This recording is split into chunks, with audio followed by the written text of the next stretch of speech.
আজকে আমরা কি দেখেছি? সাদেক হোসেন খোকা আজকে দেশের মাটিতে মরতে পারে নাই, অথচ সাদেক হোসেন খোকা সে একজন মুক্তিযোদ্ধা, সে একজন মুক্তিযোদ্ধা।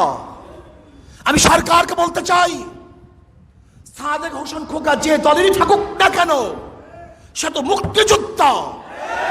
এই দেশের মাটিতে তার মরার অধিকার ছিল, কিন্তু কেন মরতে পারে নাই? কারণটা কোথায়? এর জবাব সরকারকে দিতে হবে, সরকারকে দিতে হবে।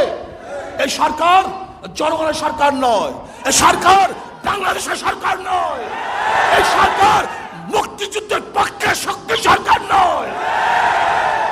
এই সরকার ভিন্ন এক দলের, ভিন্ন এক দেশের ইশারায় তাদের সরকার পরিচালনা করে। যদি মুক্তিযোদ্ধার সরকারই হয়ে থাকে, তাহলে সাদেক হোসেন খোকা সে তো একজন মুক্তিযোদ্ধা, স্বীকৃত মুক্তিযোদ্ধা, সে তার দেশের মাটিতে মরতে পারবে না কেন? কারণটা কোথায়? এই জবাব সরকারকে দিতে হবে, এই জবাব সরকারকে দিতে হবে। আজকে দেন, কালকে দেন, এর জবাব বাংলাদেশের জনগণ নিবেই নিবে, কোনো সন্দেহ নেই। আমি আওয়ামী সরকারকে বলবো,